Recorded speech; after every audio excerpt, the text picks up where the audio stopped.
Esse documento, presidente informa TSE DocX, é de uma relevância imensurável para a defesa. Por quê? Porque, com base nesse documento, Sua Excelência, o doutor Procurador-Geral da República, baseia uma grave imputação dirigida a Alexandre Ramagem. Disse Sua Excelência que esse documento foi criado em 10 de julho de 2021. E a edição final, a modificação final desse documento teria sido em 27 de julho de 2021. Logo, esse documento seria uma evidência de que Alexandre Ramagem teria orientado o presidente da República naquela malsinada live de 29 de julho de 2021, live essa apontada na denúncia como início formal das atividades da organização criminosa. Não. Esse documento, mais um compilado das declarações, não estou fazendo juízo de valor sobre declarações de quem quer que seja, mas era um grande compilado das declarações até então expostas por Jair Messias Bolsonaro, especificamente sobre essa suposta vitória no primeiro turno das eleições de 2018. Ali, Alexandre Ramagem reitera que o presidente teria, sim, vencido as eleições de 2018. Ruim. Mas esse documento tem um claro contexto. Alexandre Ramagem me falando sobre essas suspeitas, essas maquinações sobre fraude em eleição de 2018, para apresentar a ideia de que abre aspas, o voto auditável é o controle da liberdade dos técnicos do TSE que detém o domínio de código-fonte e chaves criptográficas das urnas. Voto auditável. Mais importante do que afirmar que esse documento, a última modificação foi em 27 de julho de 2021, fazendo esse link com a live, é dizer que em agosto de 2021 foi a votação, uma PEC, no Congresso Nacional, que sepultou essa questão do voto auditável. Legitimamente, o Congresso Nacional disse não ao voto auditável. Mas, até então, essa questão estava sendo discutida legitimamente no âmbito do Congresso Nacional. E havia várias postagens públicas de Alexandre Ramagem em defesa do voto auditável, ou voto impresso, à época. Essa mensagem, ela não era exatamente uma orientação a Jair Bolsonaro, não. Era uma defesa do voto auditável. Era uma defesa de uma pauta que Alexandre Ramagem, certo ou errado, defendeu. Ele defendeu a adoção do voto auditável. Proposta rejeitada, assunto encerrado. Tanto que, depois de agosto de 21, com a rejeição dessa proposta, dessa PEC, em suas manifestações públicas, Alexandre Ramagem não fez mais alusão ao voto auditável. Essas postagens, foram no Twitter, foram apresentadas em alegações finais. Para além disso, esse documento, o presidente informa TSE, há essa questão, essa confabulação, essa teoria da conspiração de que Jair Messias Bolsonaro teria vencido o pleito eleitoral no primeiro turno de 2018. E é isso que há. Esse documento não tem ligação alguma com a live de 29 de julho de 2021. Aliás, eu louvo o esforço do Procurador-Geral da República em suas alegações finais. Ele transcreveu o documento presidente informa TSE e transcreveu trechos da live do então presidente da República. E, assim, foi mais de uma hora de live. Esse texto, presidente informa, é um texto pequeno. Não há evidência de que ele tenha sido transmitido ao presidente. Não há nenhuma. Para além disso, Alexandre Ramagem fez alusão a esse fato, a essa teoria porque é uma teoria da conspiração, com as vênias devidas a quem quer que seja. Mas Alexandre Ramagem fez alusão a esse fato. Em algum momento na live, evidentemente, Jair Bolsonaro fez alusão a esse fato também. Porque ele já vinha fazendo alusão a esse fato desde 2018, sendo inclusive admoestado formalmente pelo TSE. Pare de falar isso em campanha. Pare. Então é muito grave dizer, com base no documento desse, que Alexandre Ramagem seria ensaísta de Jair Bolsonaro. Não, não era. Quando muito, ele era o grande compilador oficial da República, porque o que tinha naqueles documentos era um compilado de declarações públicas, reiteradas. Eu lembro, na época que se falava naquele finado cercadinho, onde se colocavam jornalistas na frente do Palácio da Alvorada, boa parte das matérias que foram colacionadas em alegações finais, o presidente da República estava ali, declarando esse tipo de coisa aos jornalistas, antes de Alexandre Ramagem colocar esse papel, antes de Alexandre Ramagem fazer o seu grande compilado de falas, discursos e entrevistas do então presidente da República. O fato é, excelências, que a imputação de ter atuado na construção de mensagem se funda em 4 documentos de texto, sendo que apenas em relação a um deles há um print de tela de celular que teria sido transmitido ao então presidente da República. Vou até ser claro nesse ponto. Nesse print havia lá em cima do destinatário da mensagem JB01. Acho que Vossa Excelência se lhe recorda. Mas é um print. Em relação aos outros 3, não há elemento de informação que demonstre que esses documentos, o grande compilado, teria sido repassado ao então presidente da República. Eram anotações, eram opiniões pessoais de Alexandre Ramagem. Aliás, quero aqui reiterar, uma delas sobre a adoção do voto auditável, do voto impresso, embora realmente no corpo desse texto houvesse menção a esse fato, sem juízo de valor, mas essa confabulação de fraude em eleição de 2018. Para além disso, 3 anos de perícia. Alexandre Ramagem foi diretor da ABIN de julho de 2019 a março de 2020. Os computadores utilizados por ele à época, a impressora utilizada por ele, celulares utilizados por ele, foram objeto de extensa perícia pela Polícia Federal. 3 anos. A perícia se debruçou sobre 3 anos de material constante nesses gadgets. 3 anos. 4 documentos de texto.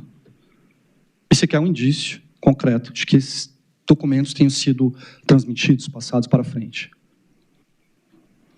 Isso é uma questão, isso é um dado objetivo, que eu acho que vai muito além do conteúdo desses documentos. E é um 4º documento, em que Alexandre Ramagem apresentou uma sugestão. Aliás, opinião, que a defesa técnica pessoalmente não concorda, mas o documento se chama PR, presidente.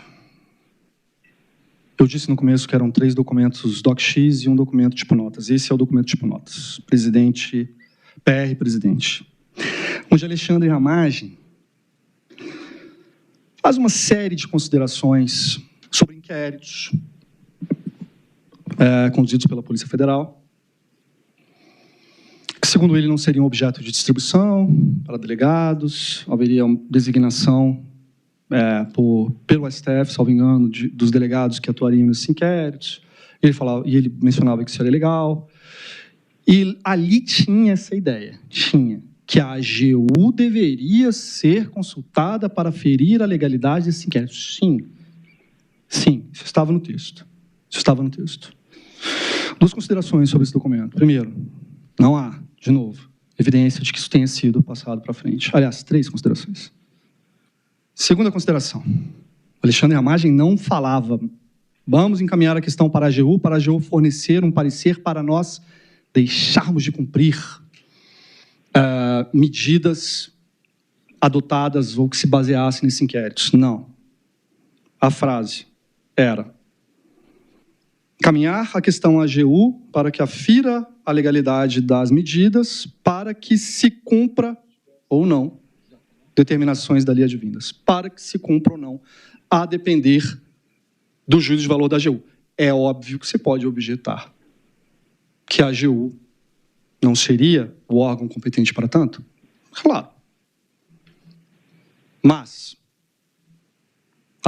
a ideia que se tinha ali era: encaminhemos para a AGU, órgão competente ou não, encaminhe-se para a AGU para que a AGU analise a questão e diga se é legal ou não e se vamos ter que cumprir ou não. Cumprir ou não, a depender do juízo de valor da AGU. Nesse documento não havia menção a uso de força, não havia menção a vamos prender quem quer que seja, não. Só isso, mande a questão para a AGU. Terceira consideração sobre esse documento. Dr. Bruno Bianco foi ouvido nos autos como testemunha. O então advogado-geral da União. Salvo engano, o Dr. Bruno foi advogado-geral da União de julho de 21 a dezembro de 22. Coincidentemente, ele pegou esse período que a denúncia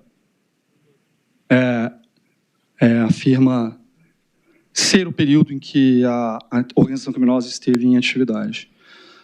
E o Dr. Bruno Bianco foi taxativo. Não recebi consulta alguma nesse sentido. Não recebi consulta formal nesse sentido, não recebi consulta informal nesse sentido. Não recebi. A AGU não foi provocada tanto. A defesa reitera. Era uma opinião que não foi levada a cabo e que não foi transmitida ao presidente da República. O que a denúncia afirma e o Ministério Público afirma em alegações finais é que essa sugestão, essa ideia, essa opinião, encontraria coincidência com um escrito que foi atribuído à autoria do general Augusto Heleno, onde ele fala: vamos mudar a questão para a AGU, para que o presidente, então, atribua força normativa ao parecer e quem descumprir o parecer poderá ser preso. Esse manuscrito teve sua autoria atribuída ao general Augusto Heleno. Acho que o doutor Milanês falará sobre a questão muito melhor do que eu. Só estou dizendo que o relatório final da PET 12.100, a acusação, tanto na denúncia quanto em alegações finais, afirmou que esse manuscrito seria de Augusto Heleno e teria esse sentido. Mas, note, excelências, esse manuscrito, a ideia que está ali, não guarda semelhança com o que foi encontrado no texto escrito por Alexandre Ramagem. Alexandre Ramagem falou: encaminhe a questão à AGU para que a AGU afira a legalidade. Competente ou não? Pessoalmente, acho que não. E, com base nesse parecer, nessa análise da AGU, nós poderemos cumprir ou não essas medidas, essas determinações advindas desses inquéritos policiais. Então, esses documentos, eles não são prova hábil, não são prova hábil. Eles não ultrapassam o estándar probatório necessário para um decreto condenatório. São 4 documentos de texto, amealhados ao longo de uma perícia que cobriu 3 anos de atividades de Alexandre Ramagem à frente da ABIN. Uma prova concreta de que esses documentos tenham sido transmitidos. 2 deles são um grande amealhado de entrevistas e discursos e pronunciamentos de Jair Messias Bolsonaro. Um deles faz alusão a um GT de trabalho, esse, o do print da tela de computador, que seria o indício mais sólido de que esse documento teria sido repassado ao então presidente, mas que fazia alusão a um GT de trabalho baseado em uma resolução. Claramente, isso está nas alegações finais, é uma tabela, medidas, artigos da resolução, um por um. Um GT cujo objeto era aferir a segurança e confiabilidade das urnas com base na resolução do TSE que regulamentava o teste público de segurança das urnas. Simples assim.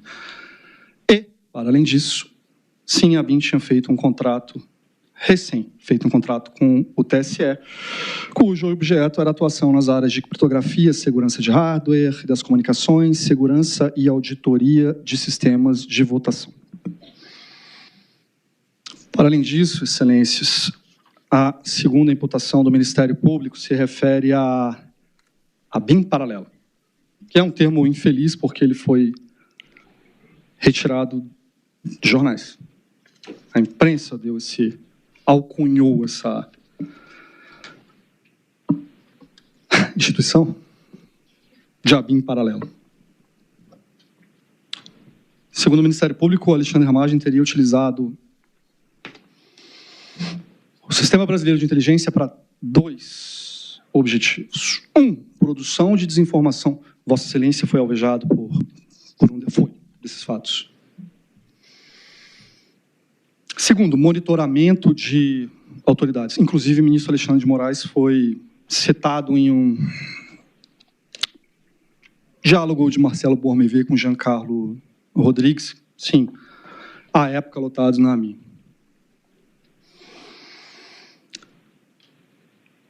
Ao mencionar esses fatos, a denúncia, aí eu quero fazer aqui a observação sobre a PET 11.108. A denúncia fez uma menção ao First Mile.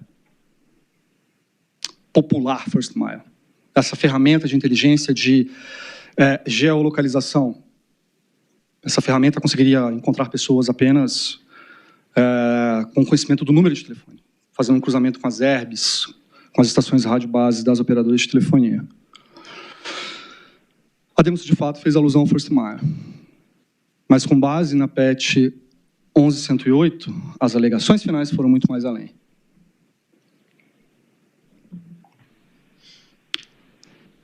O relatório final apresentado na PET 11.108 atribui a Alexandre Ramagem uma série de monitoramentos. Sim, a autoridade policial chama de monitoramentos ilegais.